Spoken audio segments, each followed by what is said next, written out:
네, 오늘은 전도서 8장 2절부터 6절까지 말씀을 공부하겠습니다.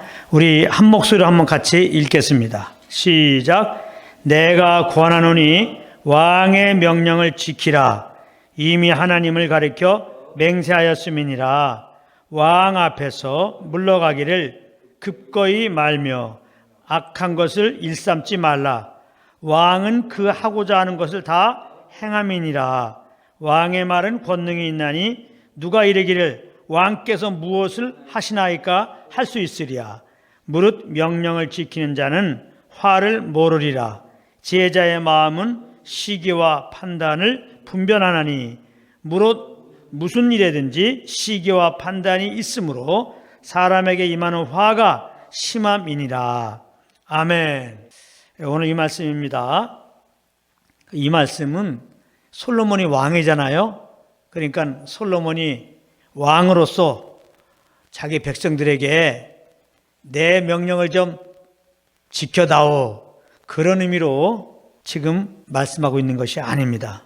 솔로몬이 성령의 감동 따라서 해 아래 있는 인생들을 보니까, 하나님을 떠나 사는 인생들을 보니까 만왕의 왕 대신 그 하나님 앞에서 자기들의 위치가 무엇인지, 자기들의 본분이 무엇인지 이거를 잊고 지낸단 말이에요. 그래서 그런 모습을 보면서 안타깝게 여기면서 하나님 앞에서 마땅히 어떠한 태도를 취하며 살아야 될 것인지를 지금 말씀하고 있는 겁니다. 그래서 왕과 백성의 비유를 든 거죠. 왕 앞에서 백성들이 어떠한 태도를 취해야 되는가를 말씀하시면서 만왕의 왕 대신 하나님 앞에서 인생들이 어떠한 태도를 취하는 것이 마땅한 것인지, 그것을 지금 말씀하고 있는 그것입니다. 그래서 여기 4절을 먼저 보면은 왕의 말은 권능이 있나니 그랬어요. 왕의 말은 권능이 있나니. 왕은 절대 권력을 갖고 있습니다. 그래서 왕의 말이 절대적인 권능이 있죠. 권세가 있습니다. 그런데 누가 이르기를 왕께서 무엇을 하시나이까 할 수 있으랴. 이렇게 왕이 절대적인 권능을 가지고 왕이 그 명령을 했는데, 누가 감히 그 왕 앞에 왕께서 지금 무슨 말 하셨습니까? 그 말 잘못하셨는데요? 그렇게 말할 수가 없다는 겁니다. 백성들은 왕의 한 말에 대해서 감히 이의 신청을 할 수 없다는 겁니다. 그래서 3절에 보게 되면은 왕 앞에서 물러가기를 기꺼이 말며 그랬습니다. 여기 왕 앞에서 물러가기를 기꺼이 말며, 이 말은 뭐냐면 왕의 말을 듣다가 갑자기 서둘러서 나가지 말라, 이 말입니다. 경솔하게 왕 앞을 떠나지 말라, 그런 말입니다. 그러면 왕의 얘기를 듣다가 왜 갑자기 일어나서 나가려고 합니까? 왕이 하는 말이 마음에 안 차는 거야. 내 생각에 왕이 하는 명령들이 마음에 안 들어. 그래서 왕의 말을 안 들을래. 그러니까 갑자기 서둘러서 지금 그 자리를 박차고 일어나는 거 아니겠습니까? 그렇게 하지 말라는 거예요. 왕 앞에서. 왕 앞에서는 왕이 말하면 공손하게 듣는 태도가 맞는 거지, 왕이 말할 때 자기 생각에 그것이 이치에 안 맞는다고 벌떡 일어나서 나가지 말라, 지금 그 말하는 거예요. 악한 것을 일삼지 말라. 왕이 싫어하는 거, 왕이 금한 일을 행하지 말라, 지금 그 말하는 겁니다. 왕은 그 하고자 하는 것을 다 행함이니라. 이게 중요한 거예요. 왕은 그 하고자 하는 일을 반드시 행해요. 왕은 그 자기가 명령한 것을 그대로 실천에 옮깁니다. 더군다나 그 왕의 한 말에 대해서 반감을 가지고 대적한 사람들의 그 말을 들을 리가 만무입니다. 그래서 5절에 보면은 무릇 명령을 지키는 자는 화를 모르리라. 그렇기 때문에 왕이 명령했을 때 공순하게 그 왕의 명령을 따르게 되면은 화를 당하지 않죠. 그런데 절대 권력자인 왕, 그러므로 절대 순종해야 되는 그 왕의 말을 듣고 내가 볼 때 그 말이 마음에 안 든다고, 내가 볼 때 그 명령이 이해가 안 된다고, 나 그 명령 지키기 싫다고 왕과 교제하는 자를 팍 차고 일어나가지고 왕이 말한 것과 반대로 행한다고 하면 그것은 왕으로 말미암아 반드시 화를 당하게 되죠. 그 자는 반드시 왕으로 말미암아 벌을 받는다는 겁니다. 그러면서 지혜자의 마음은 시기와 판단을 분별하나니 무슨 일에든지 시기와 판단이 있으므로 사람에게 임하는 화가 심함이니라. 그래서 여기 시기와 판단을 분별한다 그러는데 왕이 원하는 때, 왕이 원하는 방법으로 그 말한 바를 수행하는 것이 그게 지혜로운 짓이라는 겁니다. 그게 지혜로운 자라는 거예요. 왕이 말하는 것대로, 왕이 말하는 때에, 왕이 원하는 방법대로 그렇게 일을 수행하는 자가 그게 지혜로운 자다. 만약에 왕이 말한 거에 반기를 들고 자기 나름대로 왕이 말한 것과 반대로 움직이게 되면 아주 화를 당하되 심하게 벌을 받되 심한 벌을 받는 것이다. 그런 거예요. 그러니까 한마디로 뭐래요? 왕 아래에 있는 백성들은 내 삶이 없다는 거죠. 왕에 속한 자로서 왕이 한 말을 그대로 따라야 할 사명이 있다는 거죠. 그럴 책임이 있는 겁니다.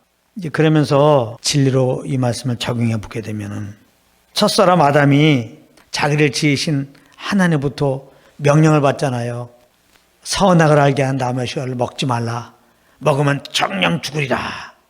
이러한 명령을 받는데 마귀의 유혹을 받고 안타깝게도 첫사람 아담이 불순종합니다. 그래서 로마서 5장 12절에 보게 되면은 죄가 세상에 들어오고 한 사람의 범죄로 말미암아 죄가 세상에 들어오고 죄로 말미암아 사망이 왔다고 그렇게 말씀하는 겁니다. 하나님은 그 말씀하신 거에 대해서 반드시 실행에 옮깁니다. 선악을 알게 남은 것을 먹지 말라. 먹으면 정령 죽으리라. 그렇게 이미 명령해 놨기 때문에 하나님은 사망의 형벌을 반드시 내리는 것입니다. 그래서 아담 안에 죄인된 모든 인생들은 한 번 죽는 겁니다. 한 번 죽는 거예요. 그렇다면은 하나님께서 왜 선악을 알게 한 남의 것을 먹지 말라, 먹으면 죽으리라 라고 하는 이 명령을 주셨을까요? 이 명령 주신 근본적인 이유는 하나님의 주권을 인정하며 살아라 그겁니다. 하나님을 우리들의 삶의 주인으로 인정하며 살라 그 말인 것입니다. 이 말은 하나님 앞에서, 하나님의 명령 앞에서 우리들의 계획은 없다는 겁니다. 우리들의 계획이 하나님의 계획이야. 우리들의 일이 없다는 겁니다. 우리들의 일이 하나님의 일이 되어야 한다는 겁니다. 그러면 하나님이 하나님의 계획을 얘기하면서 이 일을 하라 그러면 그것이 내 계획과 내 일에 대해서 그대로 우리는 순종할 뿐입니다. 그것이 피조물의 올바른 태도인 것이죠. 하나님이 그렇게 살기를 원하셔서 우리를 만드셨던 것입니다. 근데 안타깝게도 이렇게 마귀의 유혹에 넘어가서 첫사람이 죄를 범하고 우리 모든 사람들은 그 아담의 허리에서 나왔습니다. 죄를 가지고 나왔습니다.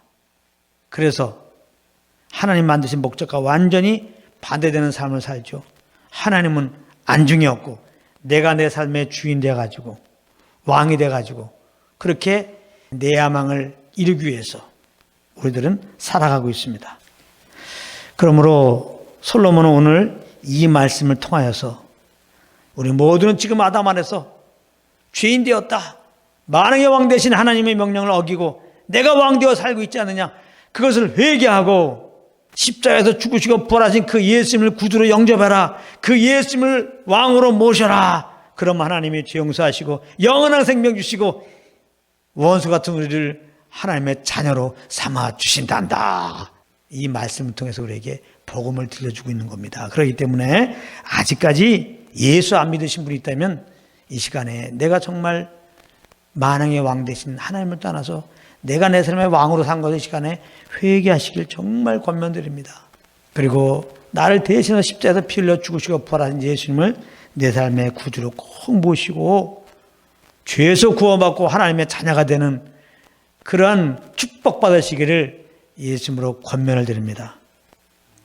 이렇게 하나님의 은혜를 입어서 예수님을 구원받은 우리들이 제일 먼저 할 일은 그 은혜 감사하면서 아버지의 음성을 들어야 돼요. 그 사랑을 받아야 한다고요. 주님의 사랑받는 것은 주의 음성 듣는 거예요.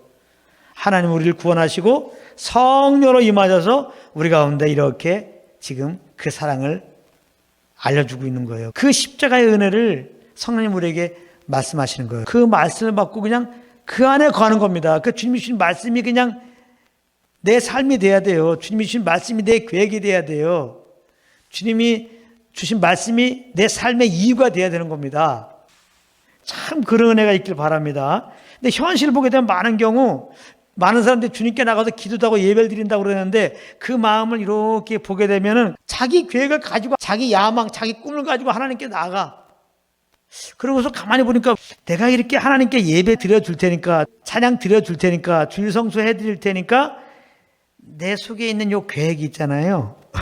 내 속에 있는 요 꿈이 있잖아요. 요 야망 있잖아요. 요것 좀 이루어 주십시오. 이거 안 되는 거예요. 왕에 속한 백성들은 자기 것이 없어요. 그냥 왕의 명령 아래서 그 바운더리 안에서의 삶을 사는 것이 그렇게 마땅한 거예요. 우리 예수 믿고 구원받은 자들은 우리 것이 없어요. 우리를 사랑하시는 주님, 우리를 사랑하기 때문에 주신 그 말씀의 바운더리 안에서의 삶이 우리 삶이지 뭐 내 계획, 내 야망, 내 할 일 이거는 전혀 가당한 게 아닙니다. 오늘 말씀 통해서 그걸 깨달아야 돼요. 아니 생각해 보세요. 예수님을 내 삶의 주인으로 왕으로 모셨잖아요. 말로는 예수님 주이십니다. 찬양으로는 예수는 왕이십니다. 아니 말로는 찬양으로는 고백을 잘해요. 근데 삶을 이렇게 돌아다 보면은 주님은 어떤 경우는 안중에도 없어요. 주님이 지금 나와 함께 하는지도 그것도 이꾸지네. 그러니까 여전히 그냥 내 야망과 내 계획을 따라서 그렇게 생활하고 있다 이 말이에요. 모든 삶이 뭐 집이면 집, 직장이면 직장 안 되는 거예요. 오늘 말씀은 예수님을 내 삶의 주인으로 모였으니까 항상 우리는 아침에 일어나자마자 새벽에 일어나자마자 내 안에 계신 주님을 이렇게 인정해야 되고 의식을 해야 되고 이분의 음성에 귀를 기울이고 다시 한번 예수 그리스도의 은혜와 하나님의 사랑을 기억하면서 이 주님이 주는 그런 소원함, 그런 감동, 그런 말씀을 따라서 우리가 행해야 되는 거죠. 그 하나님이 나를 인도하시는 그 기운 안에 우리가 거해야 되는 거죠. 그러면 그냥 생명의 풍성함을 누리죠. 그런데 그냥 아예 하나님을 그냥 의식도 하지 않고 그 음성에 귀도 기울이지 않고 그냥 무시하고 이렇게 생활해가지고 이렇게 내 마음이 공고하게 눈에 보이는 대로 살아가지고 이렇게 그냥 땅에 꺼지게 걱정하고 있으면 그 주님이 얼마나 안타깝겠어요. 예. 결론 맺겠습니다. 내 계획은 없는 거예요. 내 일은 없는 겁니다. 하나님의 말씀이 내 계획입니다. 하나님의 말씀이 내 일입니다. 하나님의 말씀이 내 삶의 모든 겁니다. 내 삶의 이유입니다. 이것을 잘 기억하고 늘 성령과 교통 속에서 선언께 주시는 그런 감동과 그런 소원함을 따라 그렇게 살아가는 참다운 예배자가 되기를 예수님으로 축복합니다.